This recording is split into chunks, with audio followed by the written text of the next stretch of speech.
Okay, well, thank you for everybody who's here, and thank you for the people who are watching this after the fact.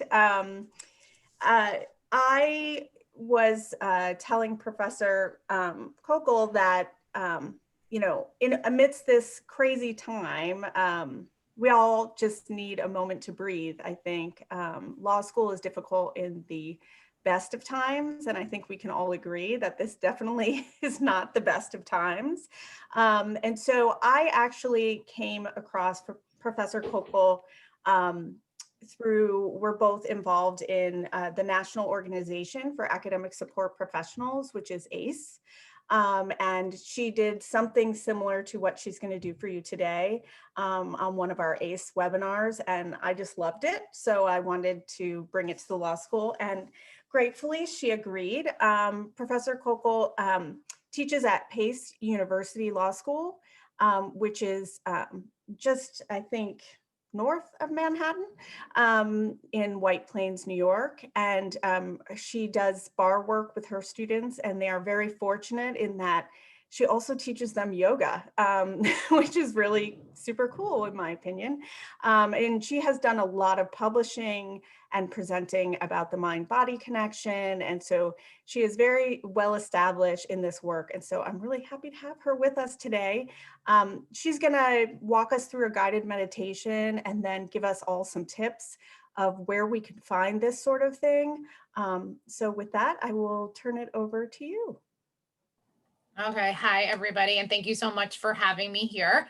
So yes, I am a yoga teacher, and I like to bring that into my law students' world as well. So I think that it's really important that we remind our students to take care of themselves. And for the students who are here, I'm reminding you now, please take care of yourself while you are going through law school, because that's sometimes or always the first thing that gets pushed to the side when we're busy, and for everybody, not just law students, but self-care. Physical self-care and mental self-care is usually the first thing that we push aside when we are stretched thin and don't have time to take care of ourselves the way we need to. So I am going to start with a guided meditation. So I'm going to just share my screen. And okay, hold on, I'm going to share my sound as well. Okay, so I'm going to share my screen just with a little, there's a little like pretty visual that you can watch there. We're going to do a guided meditation. I'm going to walk you through it, and slideshow thing. Oops, hold on. Okay. I will walk you through this guided meditation. You can watch the visuals and keep your eyes open if you'd like while we're doing it, or you can close your eyes and just listen to my voice. If you want to shut your camera off, go for it. Just get into a comfortable position wherever you are. You can, if you want to lay down, lay down. If you want to sit up, you can either sit on the floor with your legs crossed, or you can sit in a chair. If you're sitting in a chair, uncross your legs and make sure both of your feet are flat on the floor so that you can really feel the earth underneath you. And we're just going to start with some nice deep breaths. So I'm going to play some music in the background. And we'll start to focus on our inhales and our exhales. So take a long, slow, deep breath in, hold it for a moment, and then slowly exhale.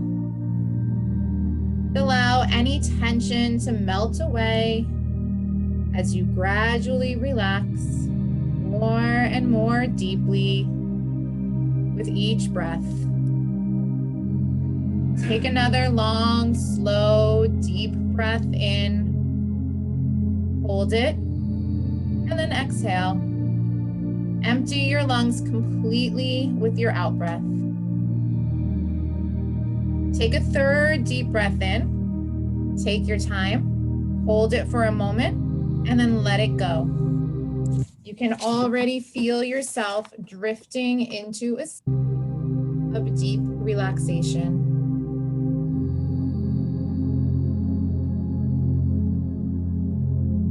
Continue to breathe slowly and gently as you now bring your awareness to the top of your head. Just sense or imagine a feeling of relaxation beginning to spread down from the top of your scalp. Feel the muscles in your forehead and your temples relax. Allow your eye muscles to release. Let your cheeks and your jaw soften and let go of all tension. Now let this peaceful feeling flow down into your neck. Feel it loosening every muscle and every fiber.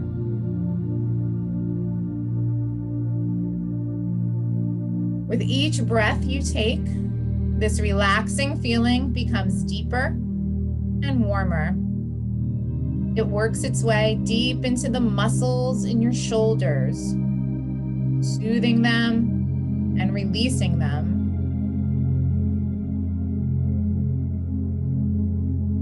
This peaceful feeling flows down from your shoulders and into your arms.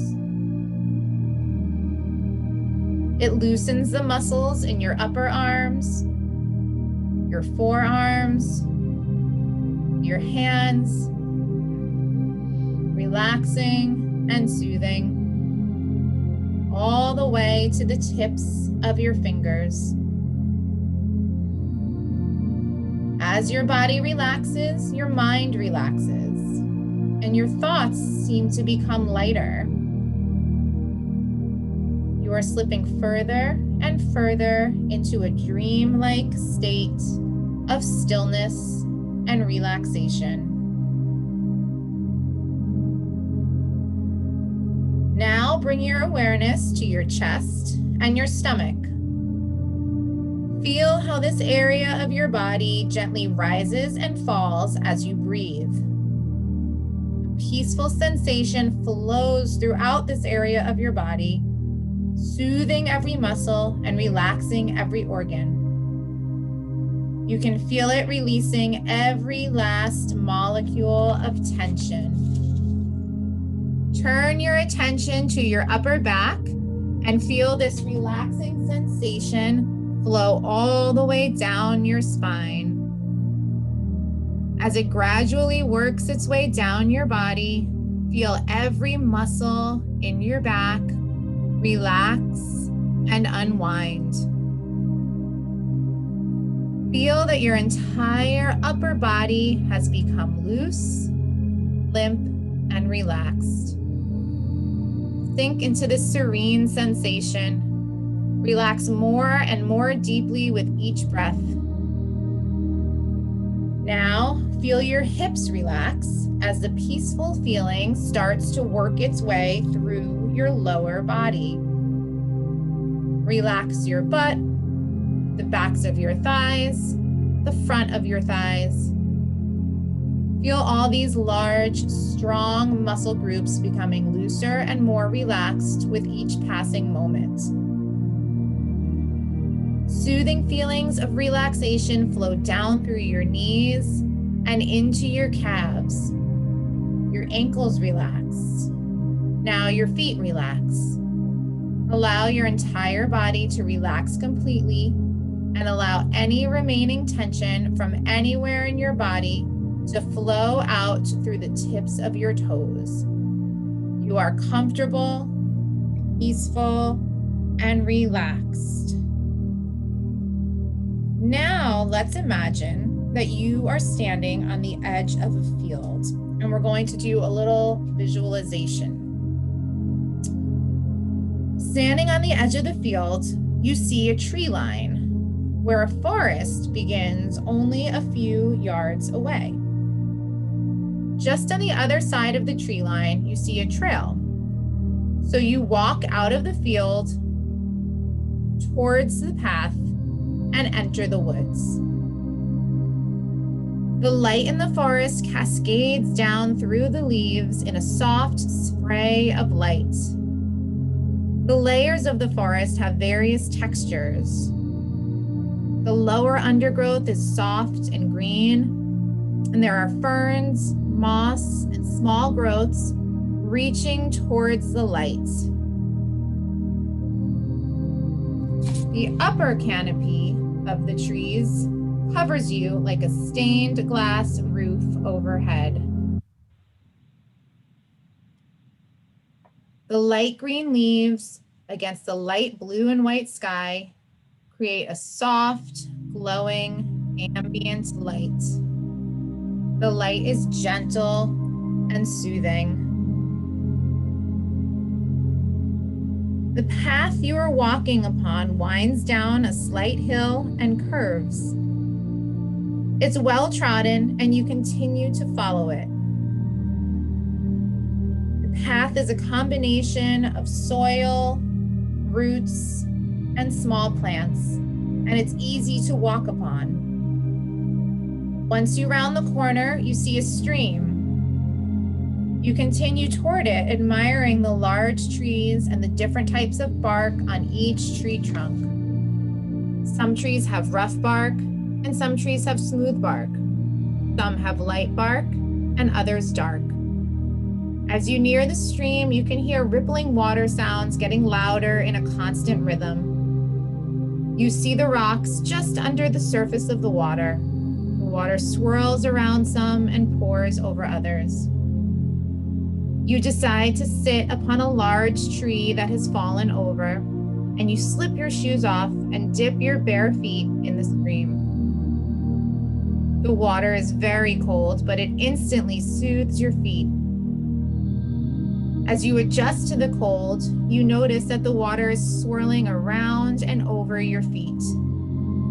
As the water massages your feet, you can hear the birds chirping.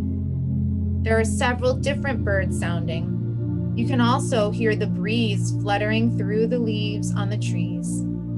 You close your eyes and enjoy the sounds.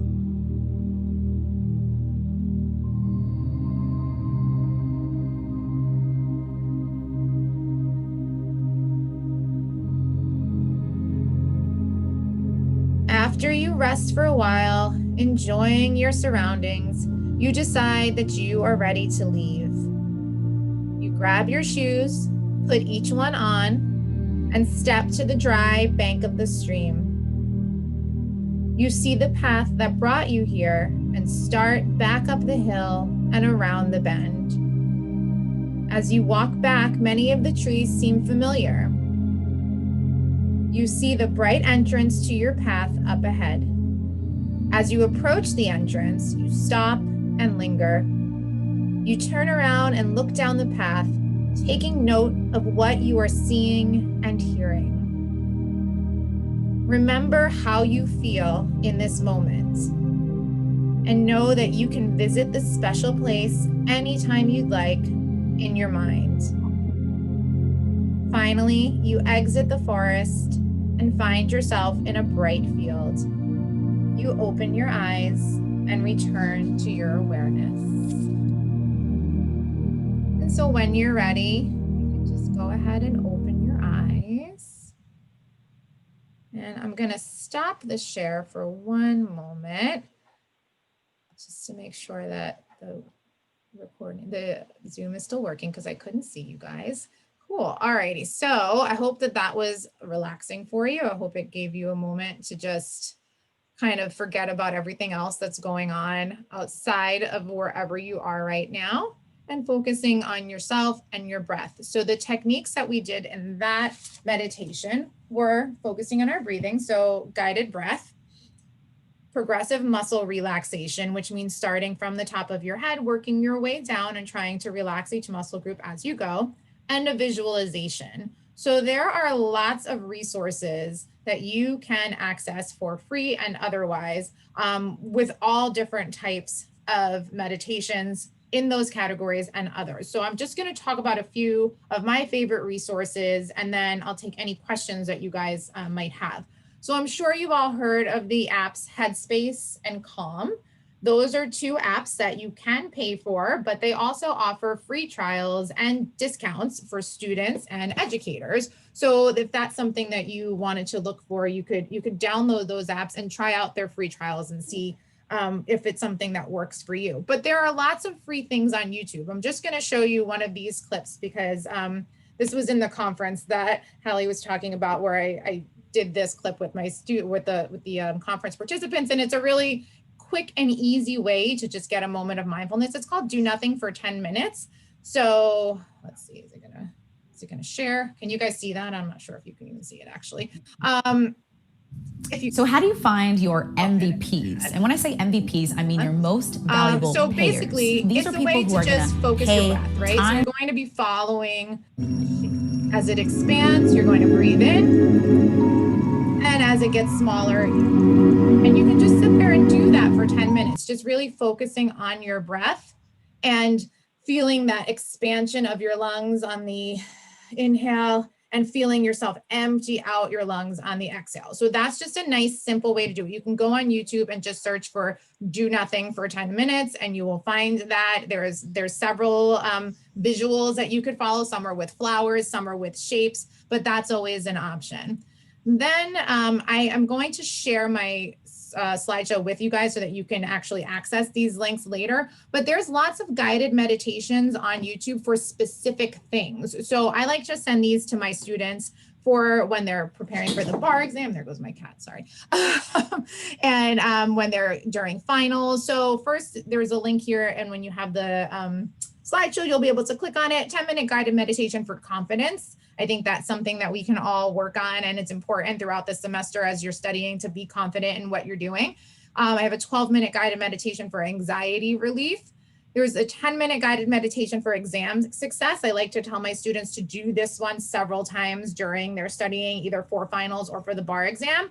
And then a quick 3-minute pre-exam meditation, which is a great way to prep yourself on exam day, right? Right before you go into your exams, doing a 3-minute, it's sort of like a confidence booster meditation. So there are thousands of these on YouTube. You don't have to just stick with these, but I will send this slideshow to you guys so that if you want to find some easy ones, you'll be able to access them. And then I just also wanted to talk about some tips about the best ways to make the most of your meditation practice. So I think it's important, first of all, to schedule your meditation time like it's an appointment that you can't miss. So put it in your calendar and make it something that you commit to doing, just like you wouldn't cancel an appointment with a professor or with a student. Don't cancel this appointment with yourself.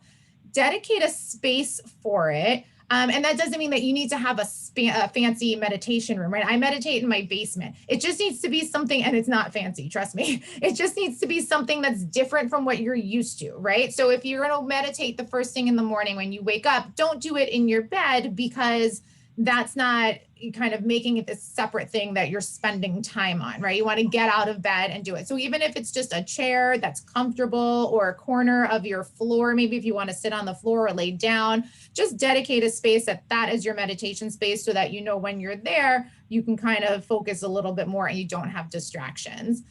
I think it's important in the beginning, especially, to stick with guided meditations. So especially for law students and law professors, we are very busy type A people. And if we have too much quiet time, our brain just keeps going, right? We start to think about everything that we have to do, everything on our to-do list, things that we should be doing rather than just laying there and meditating. So I think it's important in the beginning to stick with guided meditations so that you are constantly being told what to think about, right? You're keeping your mind busy while being mindful, which sounds like an oxymoron, but I think it's important in the beginning, at least when you're training your mind to focus on the present moment, that you have someone talking you through it and helping you. So that's why I think guided meditations on YouTube are great. I do personally use the Headspace app. To me, those are less guided and they're a little bit more on your own than I would even like, because my mind wanders a lot. So I think starting with some just guided meditations on YouTube is the best way to do it. I do love the Headspace app because for their sleep casts, they have sleep casts that my children are actually obsessed with as well. They're just stories to help you fall asleep. So if you're having trouble falling asleep, looking for something like a sleep cast is really helpful because it's a story with no point to it at all. And so it kind of keeps your mind occupied and doesn't let it wander into, you know, all the anxiety producing thoughts that a lot of us have when we're trying to lay down and fall asleep, because you're kind of listening to this story, but there's no point to the story. So your brain is not staying awake, and it makes it easier for you to fall asleep.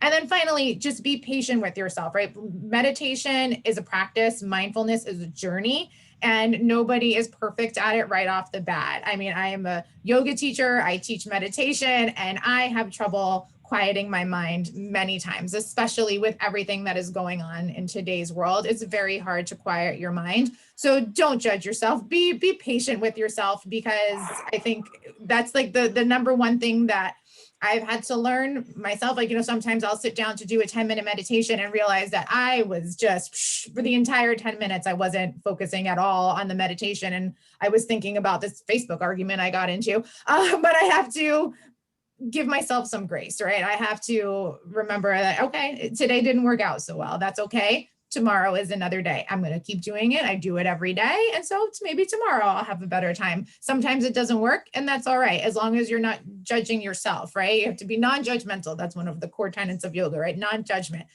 So it's important to not be judgmental on yourself while you're doing this. Just remember, it's a practice and you will get better. So I will send all of those links to you, but does anyone have any questions about best practices, tips, things that you might be struggling with, anything like that? I have a question. Mhm. So, is there a time of day that you recommend meditation?